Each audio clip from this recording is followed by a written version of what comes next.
Yes, sir. It is time. Let me tell you something real quick. Let me talk my ish real quick. Okay. Now I had this vision, right? I had this vision for a night of games where we all just came together and laughed and talked and played a bunch of games. But these two were just too lazy to consistently show up. So I said, whoa. I missed like one. It was me like one weekend. One weekend. Okay, that's fair. Well, I said to myself, what if we just remove the game aspect and we just talk, right? We're all black. That's what we're going to do. Speaking of which, just to address this real quick. So I made the tweet. It was a really good tweet. Got a lot of good interactions, okay?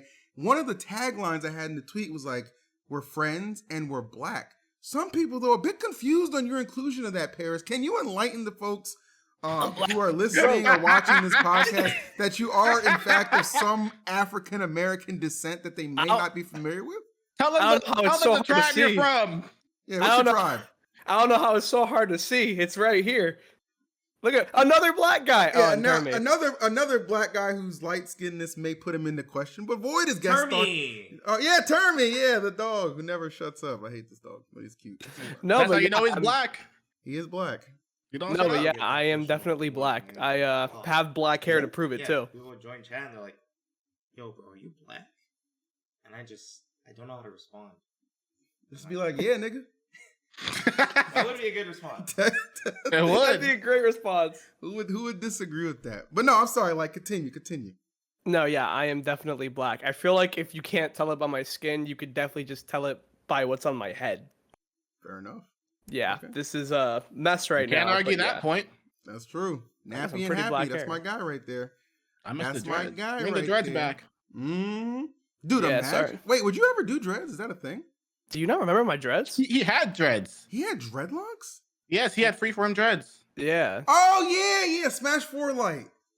Yeah. You I mean, it was like the first year or two of Ultimate too. Yeah. Really? Yeah, I got a picture. What the heck? I got a couple pictures. I'm only caught up on all like the relevant players, so I don't think you were that relevant back then. What the heck? That's probably. I guess we're just throwing shots out for no reason. That's not a shot, no, bro. You rose. The first Genesis of Ultimate. Yeah, it was looking every time, bro. Actually, like, I kind of miss them, but I don't think I'd ever do them again. The bad part about freeform dreads is that you can't really do anything with them. Like, they have to stay the way they are. So I just didn't like it. It was starting to get out of control, and it's like, what am I going to do? Take care of it better? It's too late. Oh my, it's the most Smasher thing I've ever heard. Come on, that's like real shit. I like, know, but it's like, I know that you listen, you have to understand something to me. Like, you are so good and so much in the spotlight. The self-care is worth it. Do you know the biddies that you can get off of Smash Bros. Dominance? One, I want nothing to do with that. I'll tell you right now.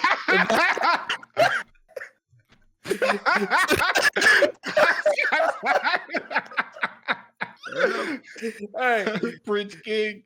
2, bro. I've actually been losing weight for like 2 weeks now. I went from let's go. So far, I've went from 214 to 204. Yesterday was my cheat day, so I gained like a few pounds because I don't hold back on cheat days. But you got to treat yourself on cheat days. I got some JBBQ. Ask Charles. Yeah, I remember when like we were in that Uber and you showed me a picture of yourself. I'm like 4 years ago. I was like, damn, bro, you should lose weight again. You look nice. Yeah, bro. You should lose weight again. I just kept it real. You gotta keep it real with your friends.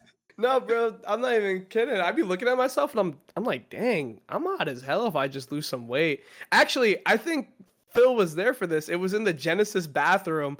Like before, he was there. Pause. He was there. It was like I'm about to put everyone on the spot. It was like me, Phil, Charles, and Bam, and we were like all using the bathroom. I finished first, and people just walked. All using the same bathroom. I'm looking in the mirror, and I'm like, dang, drop a couple pounds, put some decent clothes on. I look better than all of you, and they were like, what the heck? You did say that. I do recall that. Yes. I mean, that's good. Listen, like as a former chubby myself, like I have to say, like once you find that little spark of motivation, it's now listen, don't get it twisted. I was already smashing girls out of my league, but I'm funny and I'm charming, so it doesn't really matter. But once you complement that with a more fit physique, it just becomes that much easier. You know what I'm saying? And Cosmos, you've always been fit. So you I can't relate to y'all. Sometimes. Yeah. Bro, this dude is healthy. He's what I want to be, because he definitely has so many unhealthy tendencies. Yeah, Cosmos, you have so many unhealthy tendencies because you're like, dang, I want like a pound of candy right now. But you take care of yourself like when it matters. So I'm like, bro, I would love to live like that.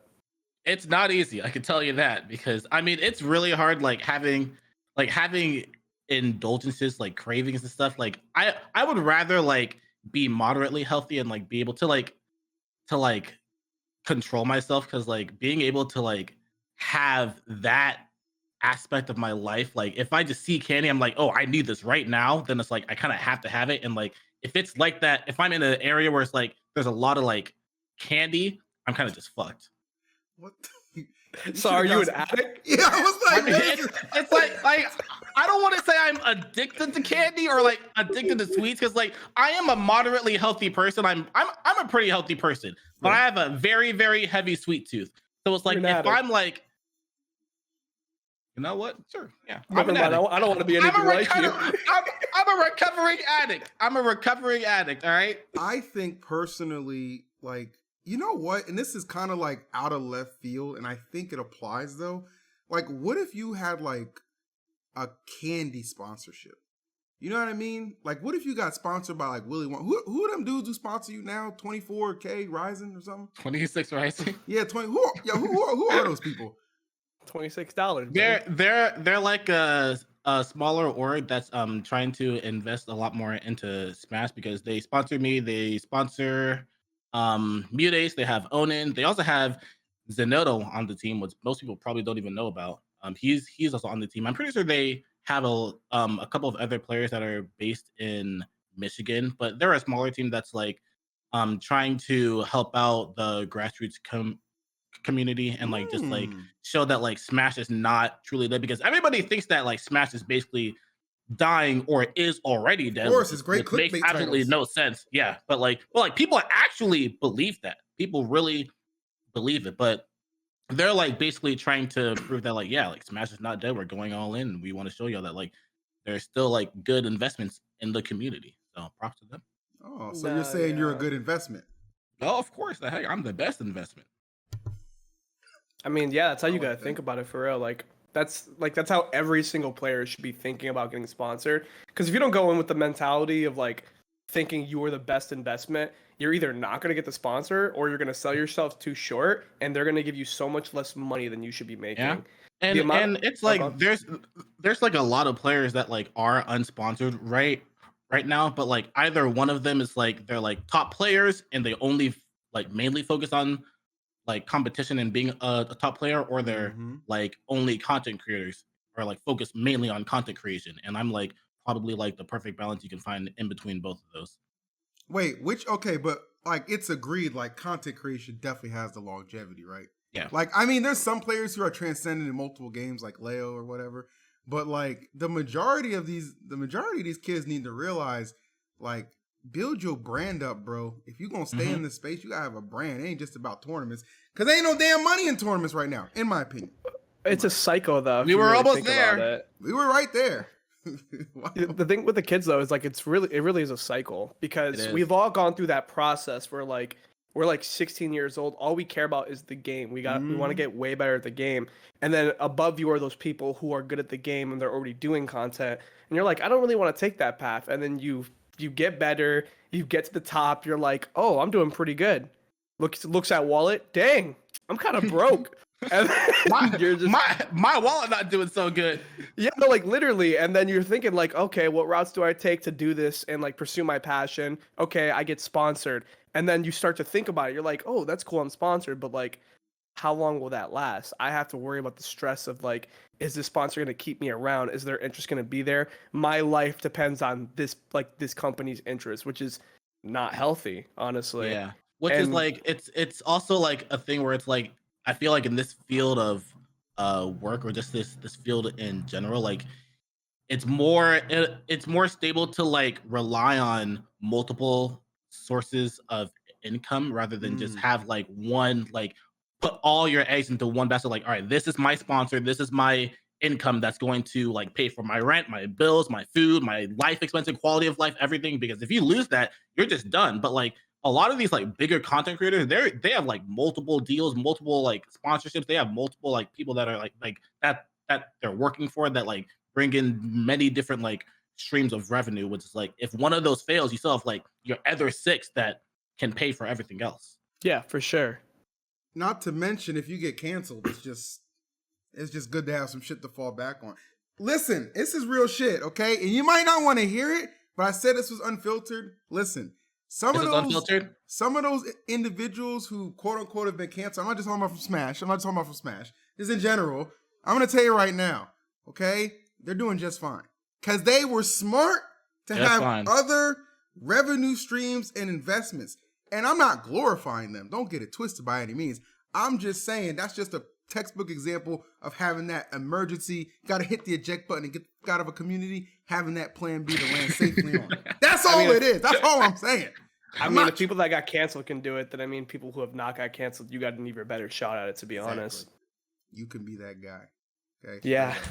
But this is a good topic to talk about because like the present state of Smash, all these sponsors are like pulling out and stuff. Dipping. But it's more, I feel like that like brings people's like interest away from Smash, but this is a normal thing that happens in our community that people have to realize, and it's a good way for it's a good time for you to stick to the community because the sponsors always come back as long as we stay there, because something will always happen with Smash. Yeah, and like that's the thing, because like even if like let's say worst case scenario, the game always like it constantly goes on a downward spiral. Like now, no matter what, at some point, Smash makes too much money. A new Smash game is going to end up coming out at some point, and is going to revitalize the community. Is going to revitalize the content scenes.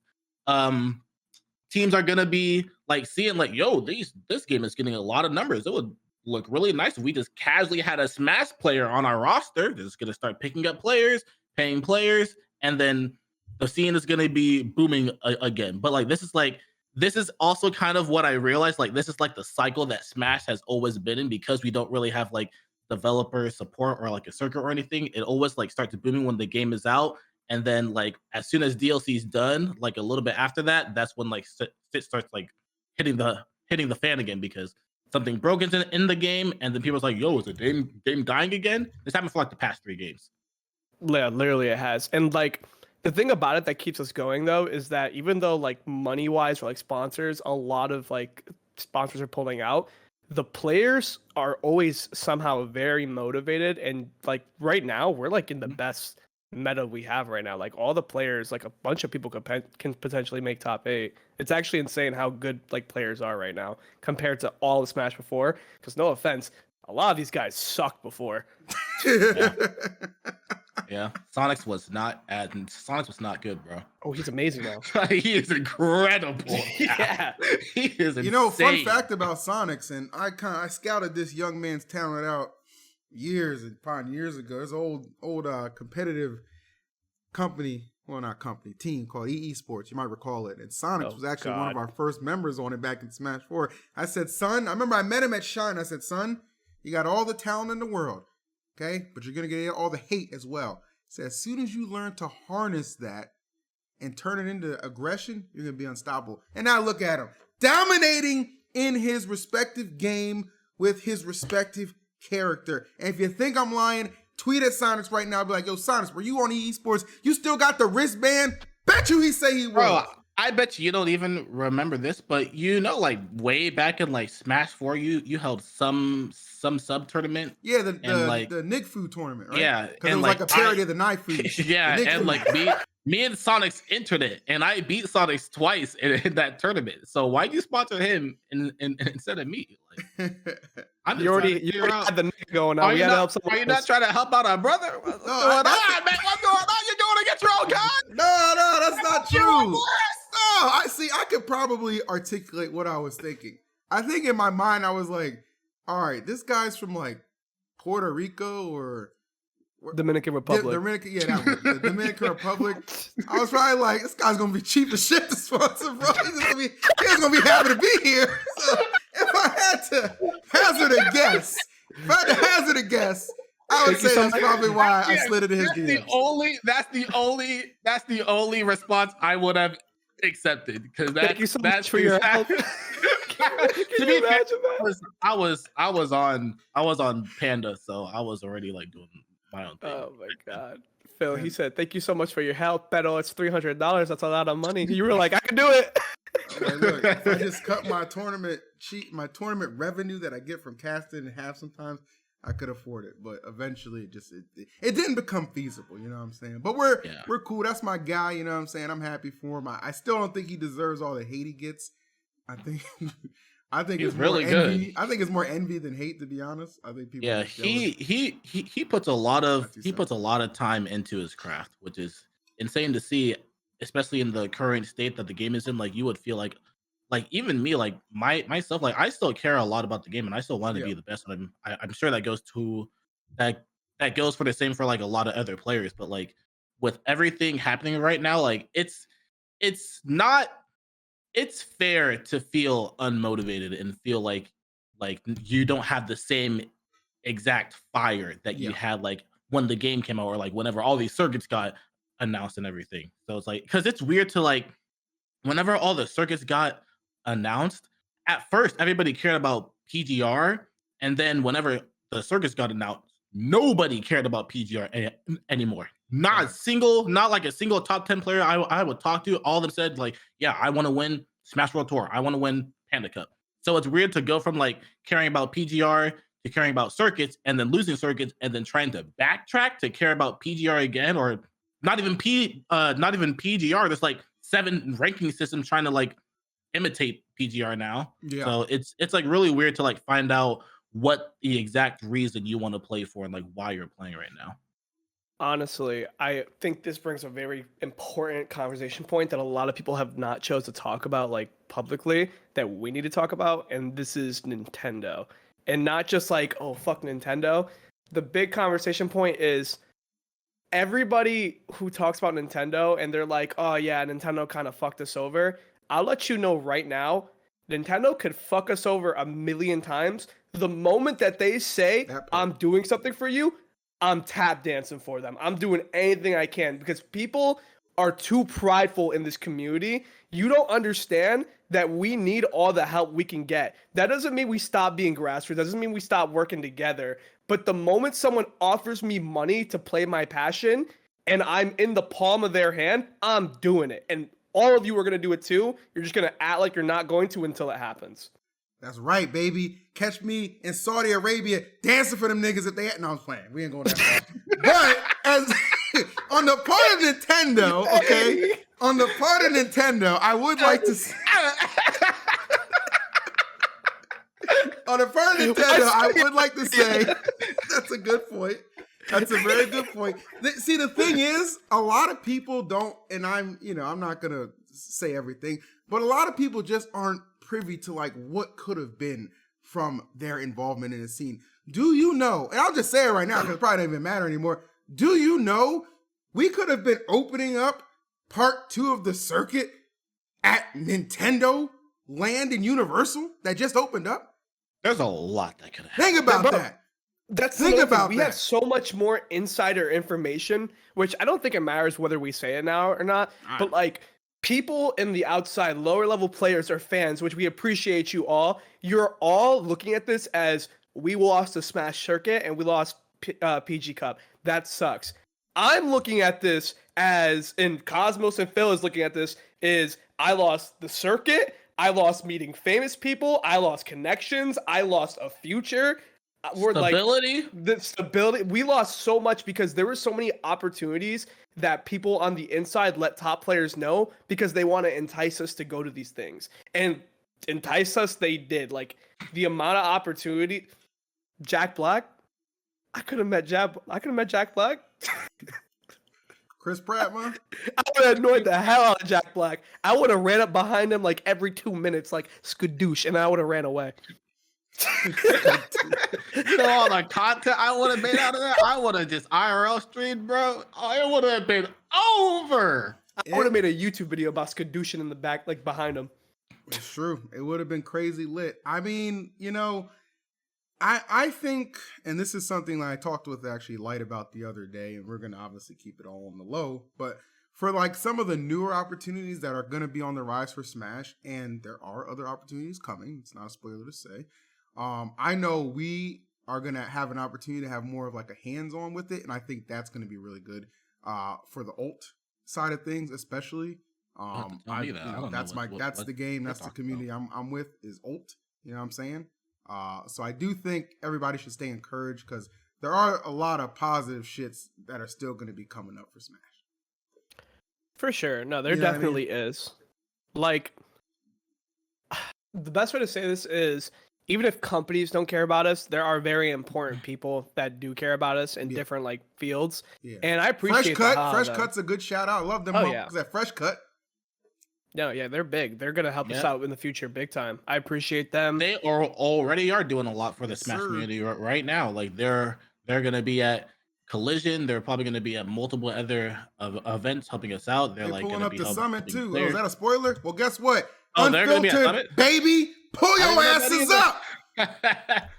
But yeah, they're doing a lot. So there's definitely a lot that's gonna be happening in the community, and I feel like it's very easy for a lot of people to be like their first reactive response to everything is, oh, game's dead, let's just wait for a new game. Like I feel like you shouldn't just give up like that, and like you should like try to find ways to like use what we have now, because there's a lot of resources that we still have and we still can use in the game, outside the game, in the community, and just like overall as a scene. Like there's a lot we can do to come together and bring everything like back to like how we were doing it before we had circuits. Like we were still growing before Smash World Tour was announced and Panda Cup was announced, so we can still basically like thrive off that. That's just facts right there, my guy. That's facts. And I love that mentality that you have, both of you guys have, for sure. We're all like on the same page with that, because we understand we need that kind of stuff, because just, you know, being a player again is not just like stability. You know, I'm just going to ask this because I'm sure the contract is null and void at this point. Cosmos, what was your salary when you were on Panda? Panda? I was, okay, so my first... It's unfiltered! Like you said, it's unfiltered! $2. My first, so here's how it went. I'm just gonna say off the rip. So for Smash 4, I got sponsored at first in Smash 4 when I was popping off towards the end of it. The first offer I got was $500, and that was $500 per month. Okay. Now hold up before you go on. Sorry to cut you off. You guys need to understand, 500 is not terrible for Smash 4. So yeah, that's what I was gonna explain. Back then, that was a godsend, like a pure godsend. Like niggas would fucking kill to see that anywhere. Just like even for a whole year, that was a godsend. So the fact that like they were giving me that monthly, I was like, whoa. Man, I didn't even argue. I didn't even negotiate. I was like, yo, broke ass was celebrating. Yes, I was. I was like, remember how he said he was gonna tap dance for Nintendo for Panda? I was like, in Saudi Arabia. So after that, but yeah, I got sponsored. Like I already knew that it was after Ultimate was already announced, and I was like pretty much on my upswing. So after I got sponsored by them and I was getting $500 a month, I did very well at a couple tournaments. Like I got for that Smash Run or something, and then I was like, it was at Big House. I talked to Alan. Big House was the tournament that I won, but right before I won, this was like when I qualified for a top 32, like losing 0 games or something. He like took me outside the venue and was like, Cobbles, we'll give you a raise to $1,500 for if you sign a 2-year contract. So basically I signed that, and then I won Big House right after that. So basically throughout all of my contract on Panda through Ultimate, I was with them for $1,500. And it's like we knew that Ultimate was gonna be very big, but we couldn't really predict how big the boom was going to be at the beginning of the game, or at least I couldn't. So I was you like, couldn't. I could. 1,500 for like Smash 4 right now. This was like big house. It was like October. Smash Ultimate was going to come out like 3 months later. So I was still in like Smash 4 phase, and back then Smash 4 was like there was like this dark aroma just covering everything around the game. It was dark. Everybody hated the game. Bayonetta was quite literally killing the game. So when I was getting 1,500, I was so I was extremely satisfied with that. And then after I got after Ultimate came out, and I was like, yo, this game kind of big. this game kind of big. And like I was like pretty nice at the game too. I was like for the first PGR season, I was like top 8ing every tournament. So I was like, yeah, I was kind of trapped in getting 1,500 on the contract when I feel like I definitely could have gotten more. Right. But like there was a no negotiation thing in my contract. So I was kind of just fucked. Keep them shut. But you tried to renegotiate though, right? Yeah, I tried to negotiate, and like they were kind of just like, no, essentially. So like at the end of the day, like I kind of was just like, yeah, I'm just like, no. Tell him what he said to you. Oh yeah, tell him. Tell him what he said to you. Tell him what he said to you. Tell him what the doctor said to you. Tell that. What was the doctor's prognosis? Right, so first, I was kind of bothered because it was like around the time of the first collision, because this was like around the time where like Mars was up and coming too. Yep. So they decided that they wanted to sign Mars, and then at some point Mars just got announced, and I was like, fuck, Mars is on the team now? Okay. And like, I know it's like, they're not obligated to tell me, but it's like, Mars is my friend. And it's like he's another Smash player that I'm going to be playing with. I'm like, you could have at least told me that like you were thinking about signing Mars, like at the very least. Like, I don't want it just to be like, oh, Mars is in the group chat now. Say hi to Mars. I'm like, I'm okay with it, but like, at least tell me. So I was already like kind of bothered that they weren't like really like as communicative. I don't know if that's a word. Like communicating well with me about things that were like happening on the Smash Ultimate side. Yeah. So it was that, and the fact that I felt like I was not getting paid as much as I was when I was like doing very well in tournaments, because I got top 8 at Genesis. I got like hit that Frostbite, and Frostbite was a very, very big tournament back then too. Mm-hmm. So I asked for a raise, and they were basically like no, and I like tried to explain why, and then at some point, if it like they sent me like, I was talking to Alan, and Alan sent me like a weird message. Like in the message, I don't remember the entire message, but I remember the words he said. He said, "Do you see us as an ATM?" I'm like, are you like gaslighting me or something? Like, why are you saying these words specifically? I feel like he's telling me, he's saying this to me to make me feel like I'm not supposed to ask for a raise. And like at that point, when he said that, I was like, I mean, at this point, I feel like I'm gonna have to see you as an ATM, because like we've lost all, we've basically broke all like whatever family thing we were talking about. At this point, if you're like getting heartbroken that I'm asking for a raise at this point, like this is no matter what, like esports can be family based, but at the end of the day, you still have to do business when you have to do business, and business will always be business, no matter who you're talking to, friends, family. I don't give a fuck if you're talking to God, bro. It's gonna be business at the end of the day. So 100%. 100%. So after that, we still didn't really negotiate anything. I feel like we negotiated something where it was like for content stats, because they wanted me to be a very big content creator, which I was back then, and I'm like still am now. Like they were like, okay, so what we'll do instead of giving you like a flat raise is we'll give you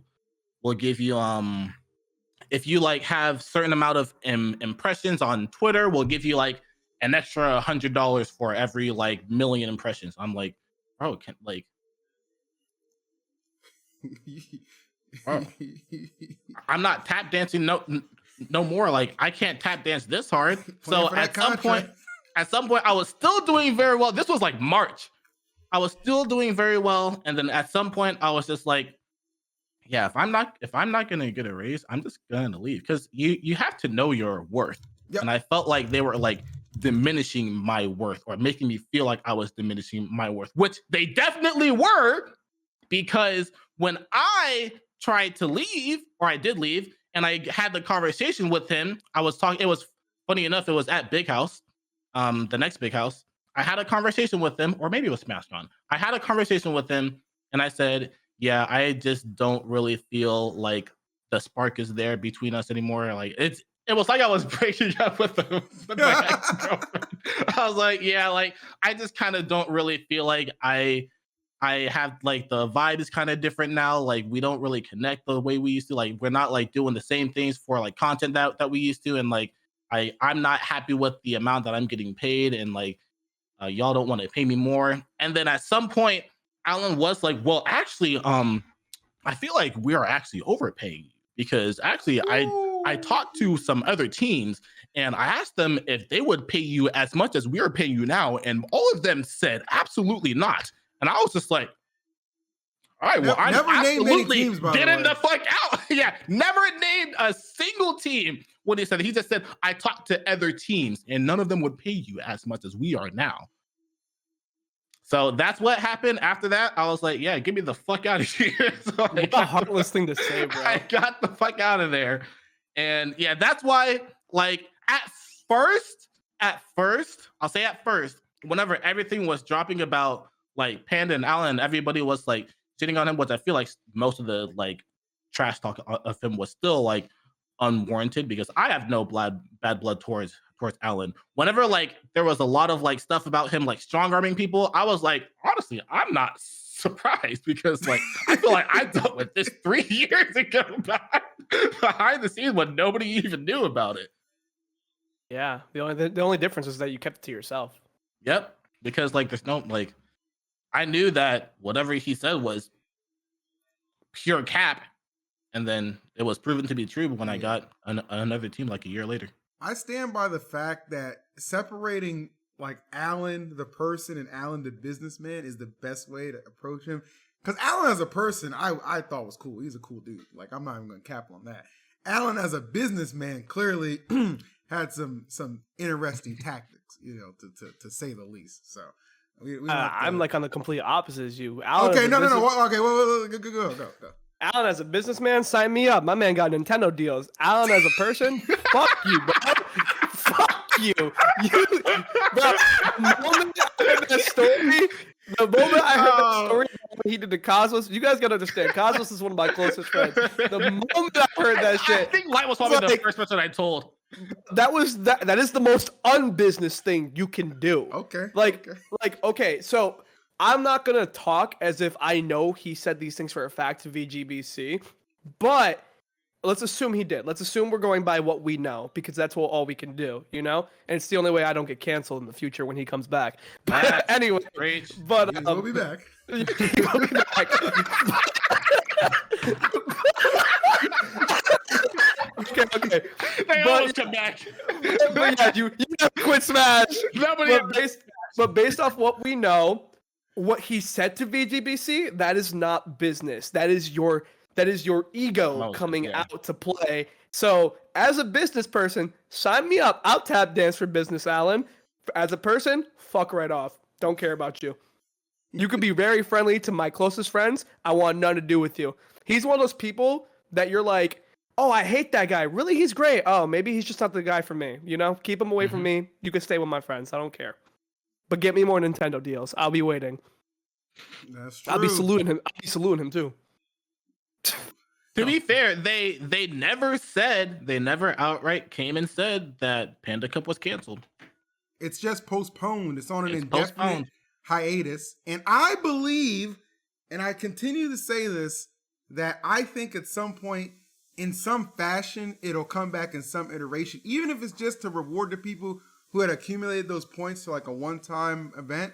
I think they're still gonna do something with that because, like, I know a lot of things, but I'm not like some sort of deep insider like some people think. So what I'm about to say right now is just pure speculation. What I just said there is just pure speculation. But like knowing a few, some of the people who work at Nintendo who are like on the team and stuff, like they're legit people. You know what I'm saying? They actually wanted to see things go well. Like, you know what I'm saying? Like whatever happened with the falling out and stuff like that, it is what it is. But like just knowing some of those people for years.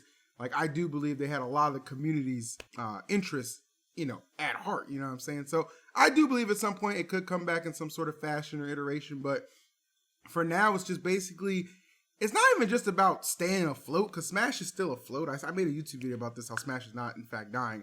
But it's not about staying afloat. It's about just moving the boat. You know what I'm saying? Just keep it moving. And that's all you can really do. Don't get discouraged. Start rolling. You can't because do that. like, nobody's getting these $500 a month salaries well, some people probably are. But. We're just pushing them. They definitely are. These guys do not know how to negotiate. That's also the thing. Like, I was at the end of Smash 4. That was when I got my $500 deal, which was one of the that was the deal to get back then, and I was ranked number 7 in the world back then. So like now there's probably people that are like just barely in PGR that are getting the $500 deal. That just shows like how far our community has come, and how big Smash has grown since Smash 4. Like to even now in this current day and age when the game is like at this point in the lifespan where like there's like this like uncertainty kind of surrounding everything, and players are still like in their $500 contracts. Like $500 bag, baby. Like Leo got Leo's not on T1 anymore, and like Tweak's not on TSM anymore, but they're still gonna get deals at the end of the day. It's not like they're just like, oh, they lost their teams, now they're fucking homeless, and it's the end it's the end of their fucking career. Like they're still gonna get a deal at some point. There are bad teams in Leo's DMs at this very moment talking to him, trying to talk to him, because sometimes that motherfucker don't be responding to shit. Yeah, no, literally. Those dudes are pushing the boat onto the water. Those people with the $500 are pushing the boat in a dry desert. That's what a that was kind of hard. There was some really. I'll give it up. No, but that's true. I mean, Light so real though. Light's 1,000% real, and like it's so weird to me when I saw some tweets about people saying, oh, okay, because MK Leo like left T1 first, right? Got dropped, whatever it is. Yeah. And then Tweak followed suit. And then there was like the conspiracy theorist saying, oh, they're freeing up cap space so TSM can take Leo and get rid of Tweak. I'm like, that's not what have you heard what's going on with TSM? Them niggas broke. They're in trouble. Crypto is much crashing. bigger than Smash. At this point, I'm surprised that Spargo's still on phase, bro. I'm saying, yeah, all of them are struggling. Penny stock now. Yeah, that's the thing. This is not about Smash. This is about esports as a whole that's getting fucked over right now. And this is the biggest thing that you ever should tell anybody if you want to get into esports or Smash or whatever. Just know the safest route to take if you want to get into gaming in any way will always be content creation. Because the people, when you rely on someone, it's not a sponsor, it's yourself. And it's consistent because you're the one who's putting effort towards it. If you do it for Smash and you don't do content, they say if you don't do content, you're going to be fucked in the future. Mm-hmm. And it's true. Like, as of right now, I'm probably fucked for the future. But, like, there's no, like, I can still change that. Everyone can still change that, you know? But just no content's always going to be the most reassuring route. Yep. And it's like, especially if you're, like, one of the higher level players or top players in Smash, or just, like, one of the prominent people in the community, like, it's very easy to get your foot into the door into content because people already know who you are. You already have a name for yourself. Which is one of the things that it's like Leo could be like worth a lot more if he were to like actually put a lot of time into content. Yes. Like he would be worth infinitely more because like even like back then, like obviously he's not like playing Smash now, but like back then that's basically what Zero did. Like he basically stopped playing Smash and basically pivoted towards content fully. Like Leo doesn't have to do that. People ragged on him for it. Yeah, people because like it was basically like he basically did it like when Tweak and Leo were catching up to him in the ranks, and like they were basically like about to pass him on PTR, and like D throwing him of being ranked #1 for like as long as he was. So people were like, yeah, you just went to content creation so that you could like avoid playing Leo and Tweak because you knew that you were going to lose him. And I'm like, I mean, honestly, that still might be true, but like at the end of the day, like collect the bag, bro. Because that at the end of the day, like Smash is only gonna last for so long. You can only play for so long, but the bag lasts until you die. Bro, you could literally like you can come back to Smash whenever you want, man. I used to be one of the people who ragged on Zero for that stuff because everybody called him a pussy because Bayonetta came out and you just don't want to play because Bayonetta. Well, he just saw the writing on the wall, like the game is gonna be on a decline because of this character. He was still the best for a good amount of that time. He was still the best for a good amount of that time. And like back then, I would be like, yeah, he was scared because he didn't want to hold his #1 title. But there were 3 things about that. 1, I was wrong. 2, he let's say Leo and Tweak like surpassed him for a season. I bet you money if he actually tried, he could have came right back because like he was that good. Like he was that impressive. He just needed to make adjustments, you know? And another thing is like, again, you could always just come back to Smash whenever you want. You can leave Smash for a year, do content about Smash, blow the fuck up, and then go back to tournaments. You'll be bigger than ever. Then you'll make content about how you went back to tournaments. Look at Void. That's exactly what Void did, bro.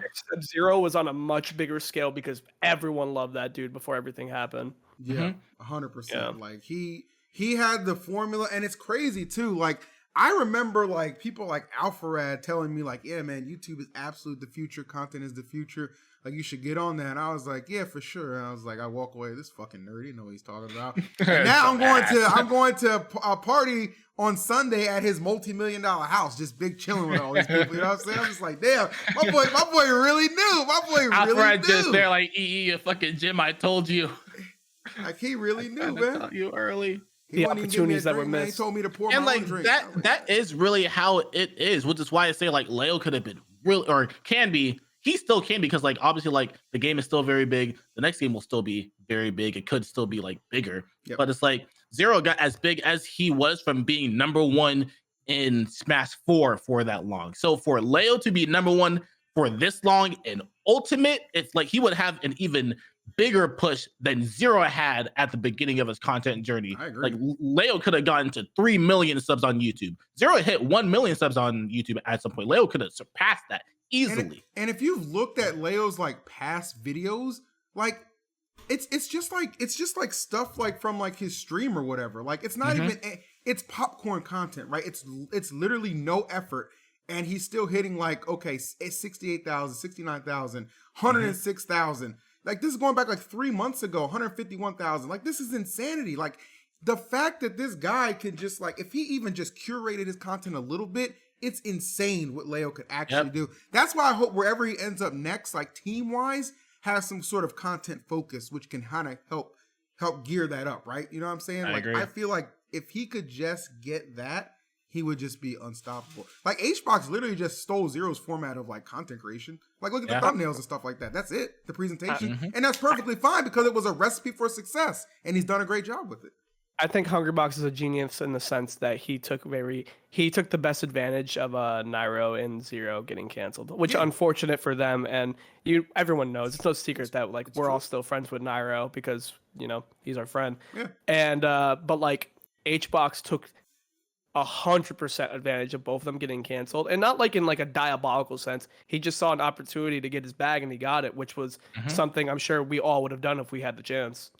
Yeah, well, because he realized like, okay, it's like again, like you said, it's not malicious at all, but there was a void that needed to be filled, like it was like a vacuum. You know what I'm saying? So he kind of filled in the Twitch role that Nairo was doing and the YouTube role that Zero was doing, and to his credit, he's parlayed that into giving back a lot to the community. Right, exactly. Like those coin boxes are absolutely insane. The fact that he's still able to get that money despite the state of crypto right now, that contract must be like rock solid. You know what I'm saying? There was no backing out of that motherfucker. Like it's not even rock solid. Like last year it was 2,000 per tournament. This year it raised up to 3,000. So they were super happy with like how the Smash community was doing and how the coin box was doing just in general. Yep. Bro, people be It's funny. I mean, the bigger you get, the more like hate you're also gonna get as much as love. But like Smashers just don't understand. They be seeing Hboxer like all he does is yell on his stream. I'm like, okay, but you see the yelling, right? Because the yelling and what he does is so big and so popular that it's showing up on your timeline to even hate on it. And you're still giving him interactions. And he's making money off you hating on him. So fuck you. That's how it be. Yeah, like they'll say like, oh, you're just you farm content off of everything. I'm like, ain't that what he's supposed to do? He's a content creator. You can hate the content, but you can always respect the bag. Nah. Yeah. There's a certain a group of individuals in the community. Oh, okay, yeah. I'm not like for Hbox. I'm a martyr for the cause. If we stay broke, this is the way to do it. Okay, brother. No. Okay, No fucking way. No, I'm talking specifically for Hbox. I like how he did it with his like grind and stuff. His content's definitely like pretty different compared to most. That's good. Yeah. But there are definitely certain lines that we do not draw with content or ones I'm like, what the heck? Listen, at the end of the day, it's like obviously there's always that the people we've discussed had the advantage of being pro players already, right? So like the namesake, it was already like a household name within our said community, right? It's not gonna be the same for everybody. Joe Schmo at the bottom. It's gonna be a little bit hard, but if you can just use some amount of creativity, get a little bit of luck, maybe get that one collab, it's possible. That is it. Creativity is like if you're not a top player or like one of the best players, creativity and originality is what is going to push you into the upper echelon of content, because that's basically like what Ludwig had to do too. He wasn't good at melee, but he like had very original content, which is basically what propelled him to be how big he is now. Like you see all the events he's doing, he's still original to this day. Like he was original back then, and he's original now. And now he can fund these crazy ass ideas too, which is also, we got Coney's another good example too. Not like at the same scale, but definitely somebody who's consistently rising. Like Coney's doing great. Yeah, we've seen it firsthand, amazing. which is awesome to see, because Zach's a genuine person who we like a lot. And if I give him enough compliments, maybe he'll be a guest on one of our episodes. So that white boy good with me. All right. Yeah. I love him, bro. He's the GOAT. Speaking of Ludwig though, speaking of like his uprising, biggest smack in the face that ever happened to me. It was the second summit of Smash Ultimate. Ludwig was there. Ludwig went to Smash Ultimate second summit, and there.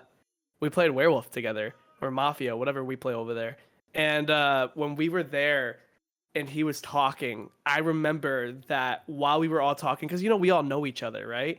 And I'm pretty sure he was doing content, but this is like around the time. I was there. I was VIP because I was there with you. Yeah, you were there because you laughed at this joke that I'm about to say.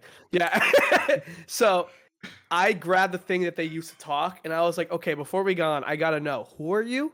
I don't know. Oh yeah, I do remember that. I genuinely don't know you. Who are you? Everyone around me laughed. They were like just laughing at him, and I was like, what? I genuinely do not know who this dude is. To be fair, back then I didn't know who he was either. That's the thing. You let me see it, and they were like, I don't know who you are. Who was this Jim? And then freaking come COVID, I'm watching this dude every day. Like I'm watching every single Mogul Mail now. Yeah, man. And now he's my boss. That's true. Now that he's my boss. Now the tables have turned. It all comes full circle. Like, you're off the team. Dude, my I always knew who Lud was, and we had minor interactions, but I remember and this is before COVID, and this always sticks in my head as like my Ludwig story, right? He DM'd me one time. He was like, "Hey man, I'm having a tournament, a poker tournament with like some Smash and stuff like that. Are you in?" And I was like, I'm okay on that, right? Now, keep in mind, I love poker, okay? And I love the Smash community. But I was like, I wasn't particularly I knew Ludwig, but I wasn't familiar with him to that level. Right. And so I passed on this collaborative opportunity, right? Do you know that maybe a week later, something popped up on my timeline, I clicked the video, and I was like, Ludwig, 10,000 subs on Twitch. The fuck? 100 over 100K on YouTube. This Jim. Jim. Then I clicked on his profile. I was like, that's that's that nigga. I was like, I remember I DM'd him. DM thing? Dude, I was like, DM'd him. I was like, hey man, sorry I couldn't make it last week. Like I was just so busy, man. But can't wait for the next one. Never got DM'd again. Don't fumble, chat. That's the lesson. Don't fumble opportunities.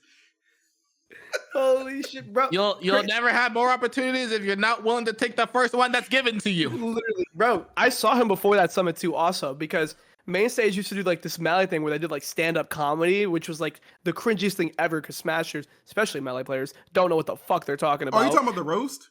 Yes, the roast. The roast. And I remember watching part of it. I was like, these gyms are lame. And then Ludwig went up. That was the first place I saw Ludwig. Yes, that was the first time I ever met Ludwig. That dude was funny as hell up there. That dude was actually funny. I knew very minimal what he was talking about because they were like Melee references and stuff, but he would make like references that were out of like just Melee about people. And I was like, this guy's just naturally cooler than all of you. And then I proceeded to say, who are you? So I guess I really lost that battle. Well, the fact that he hasn't kicked you off the team yet, it's probably a good sign. Hey, keep him on the Melee side. Don't hurt me. Only give me a raise. Still waiting on that raise. Wait. Like, so, I get the feeling that you're like an aggressive negotiator. Isn't that why you got kicked off a road? Because you kept demanding more money? I got kicked off wait, hold up, what? You got kicked off, wasn't that because of like quarantine? Wait. Cosmos gave his sponsor route story. You want to hear my sponsor route? I would love to, actually. I think it all started when I was 16, I think. 16? I got sponsored by the infamous MVG. Oh, right. I forgot. Oh, God. Oh, shit. I forgot about that. For you guys who don't know about MVG, do I have a story to tell you? Because that was the team, the best team to ever be on. You had Salem on it. You had Mewtwo King on it. And I think that's it. I think we had Scat, too. We had Scat on the team. And if you guys don't know Scat, Scat's awesome. He's an amazing dude. Scat. Unhateable. So I was on that team. I was getting paid $225 a month. And they would occasionally pay for some flights and hotels for me to get out there. The only catch was I had a room with Salem, right? Now, this is an unfiltered podcast. I'm going to get this out the way. That nigga stink. That nigga smells so bad. Oh my God. I'm just gonna that motherfucker Salem was not filtered. No, I'm just gonna get it out the way, man. So I had a room in tournaments with him. I'm not even kidding. The first tournament and the last tournament I ever roomed with him in, it was a very bad experience for me because I'm not gonna tell you the details of it, but they did not believe in deodorant. And I don't mean as in like they did not use it. No, they did not believe in it. Like that is just not a factor in their lives. So that room smelled like shit. I remember going to my flight home and they were driving me there and we stopped at a Checkers and I got a bacon cheeseburger and it smelled so bad in the car that my bacon cheeseburger tasted like that. And I remember that dude. I tried lowering the window and the driver was like, raise the window because we have AC. So they raised the window and I'm in there like, God damn. So yeah, that was my experience on MVG. I asked for a raise after becoming PGR'd. And when I became PGR'd, they were like, sure, we'll give you a raise. My raise was from $225 to $300. Yep, not even a $100 raise. So yeah, I got fucked. After that, they dropped me. So, not even a month later, they dropped me. When what motherfuckers use deodorant? So after that happened, I started soul searching. I became like number 13 on the PGR. And on a more serious matter, the best things that I got out of being like in Smash 4, other than like playing and being good at the game, is the people were so much realer at the time, and they were like so much more like wise. Like I had. And again, all these people are canceled now, and you could hate them for what they did or like what like they maybe did. I don't know. I never really got too much into it. But in terms of work ethic, these guys were amazing. I had Nairo, Keitaro, and Anti all help me like understand how to negotiate with sponsors, how to stiff arm them, when not to stiff arm them, what to do, when to do it. And when they were the bag securers. They were all very talented at the not even the finesse, the negotiation aspect of Esports Keitaro team. was such a finesser when he was helping me look for a sponsor. He said, "Don't do this one, but I'll do it because it will benefit me. But like you can do better." And let me tell you, he did it. Literally, that literally happened. The team was called Sonito or something like that. Sonics Yeah, Sonics or whatever. I'm the one who showed him that team. They were brand new. They were interested in me, and I was like, "Yo, Keitaro, should I do it?" He was like, "You could do better, but they'd be good for me." And I was like, "You do it up." But in Smash 4, they told me, like, all three of them, they were like, "Don't get a team. Ultimate's about to drop. Don't get a team. It's not the right thing to do." So I waited till Ultimate came out. I won the first biggest tournament on the East Coast for Ultimate, beating Tweak and Nairo and Buzz. NYXL? Yes, NYXL. I won that tournament. I think this guy's canceled too. I think DM Brandon. Is he canceled? DM Brandon. I don't know if DM's like canceled. Just controversial. He was a rather mean individual, and it came out. He's controversial. Yeah, controversials. Okay. He stepped away. So DM Brandon, he came up to me after I won NYXL. He's like, "Dude, you're amazing." Like, and I'm like, "I know." And he freaking, he's like, "I was the best player. I was the best player in the world for like a week. It was the best." But so basically, he tried to get me sponsored, right? And he wanted me to get sponsored by Space Station. Space Station offered me $1,000, and he was like, "Dude, I think you should take it." And like he was like reviewing contracts with me. That was the good thing about DM Brandon. He would review contracts, which is something too, actually. Yeah, no Smash player wants to look at that 30-page contract that we all get. Yeah. So DM Brandon was me too. Yeah, DM Brandon was amazing at that. I'm not gonna lie. So I talked to like Cosmos, I talked to Nairo, Keitaro, Anti, all the usual people, and I was like, "Do I take it?" They all said the same thing. Do not get sponsored until Genesis. Genesis is the tournament to get sponsored at, which like it was true. I went to several other tournaments. I was just like Cosmos. I didn't miss a top 8.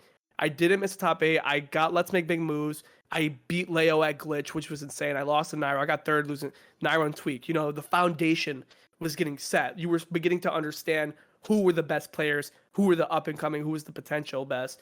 And like as that was going on, everyone still had the same mentality. Just don't get sponsored. Wait till Genesis. Yeah, just not Genesis even just for me. It broke 100,000 viewers. Everybody was watching. Yeah. Every team was watching. Yep. It was the first tournament of the PGR season as well, which mattered back then. It definitely mattered back then. So I waited. I told DM Brandon, who was like on my hip at that time because he wanted to help me out, that I was gonna wait. And then I got top 8 at Genesis, losing to Zach Ray in winners. And then I beat Captain Zach in losers.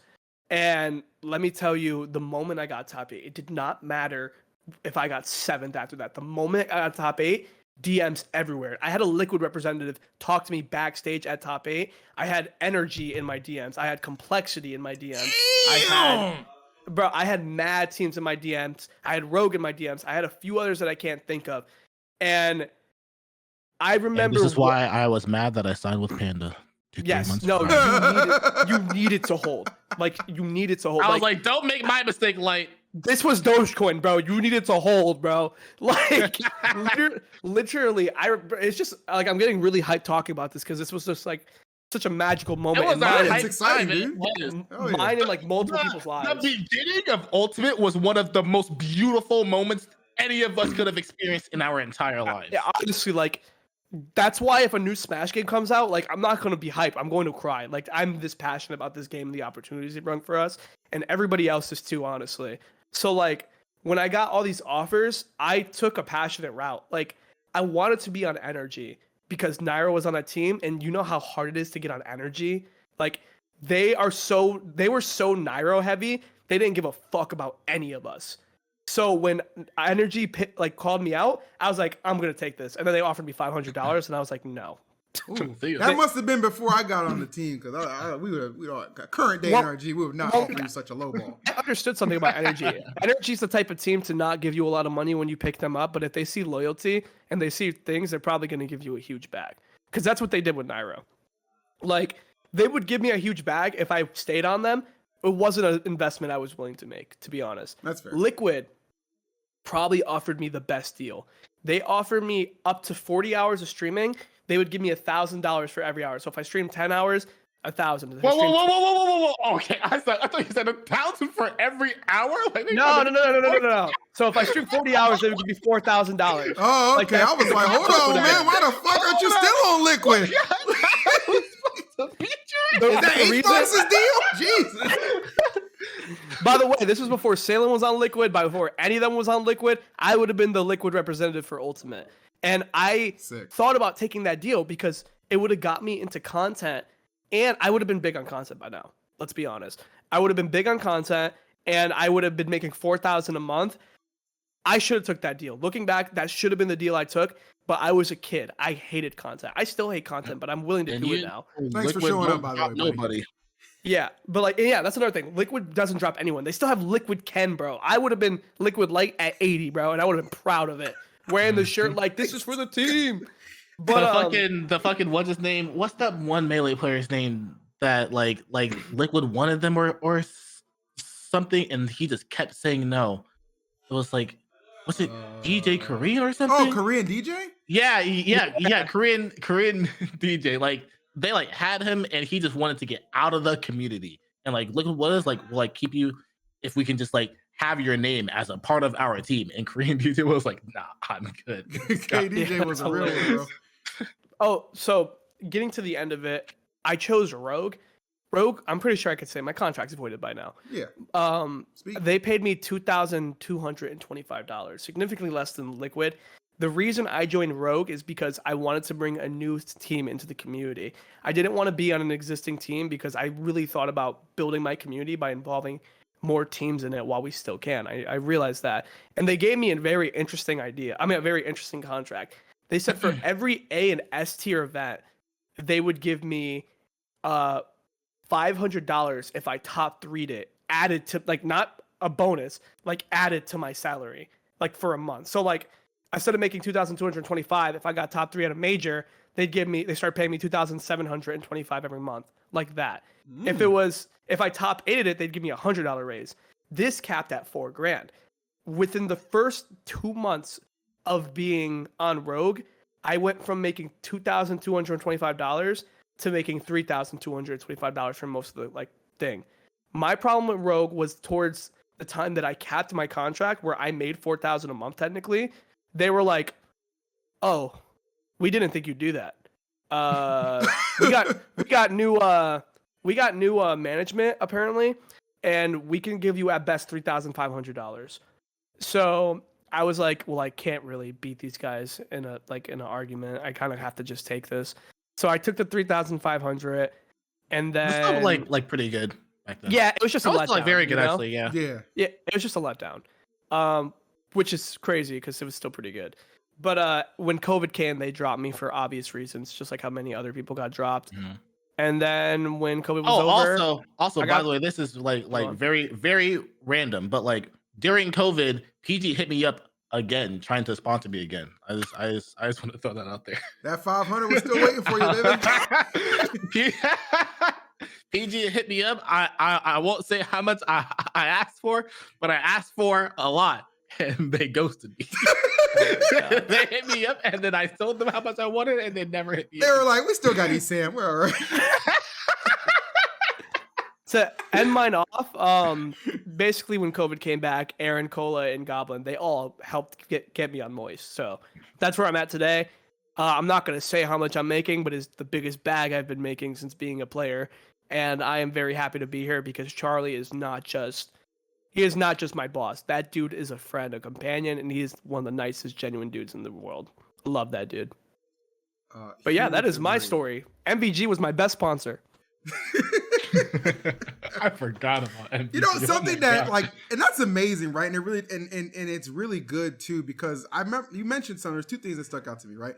You mentioned like it's almost impossible to get dropped from Liquid, which is very telling about our friend Salem. For him, his contract not to be renewed. What the fuck happened there? Oh my god, bro! I don't know what happened there. Oh my god! And then two, I feel like almost like Moist, like, and I'm glad you mentioned everybody there, Cola, Aaron, and Goblin.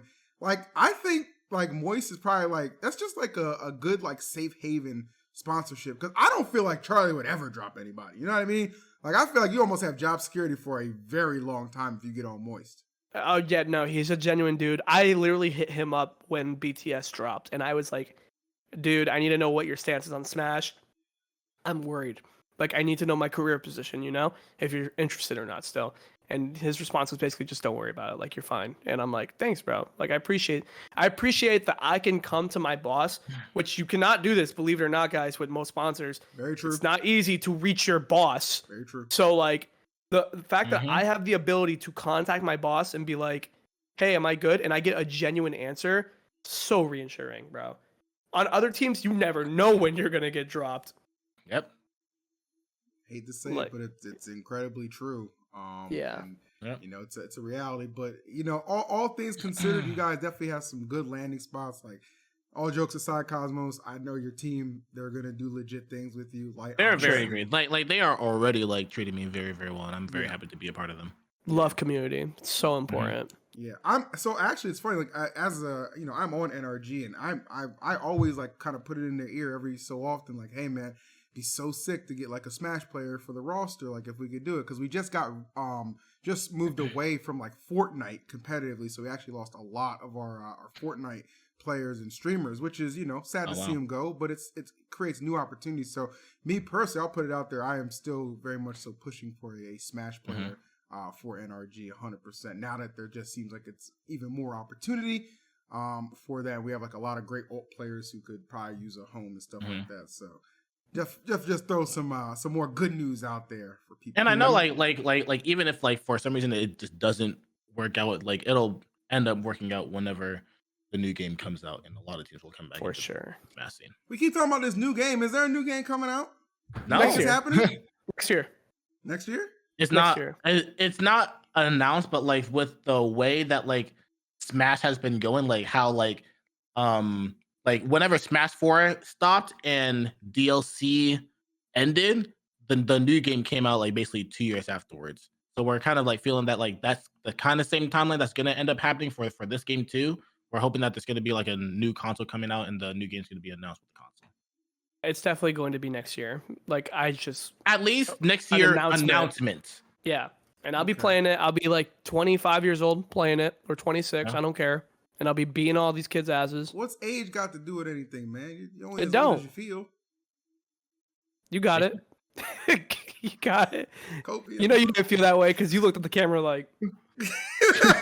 My man was looking like freaking, what's his name from TSM? Daquan?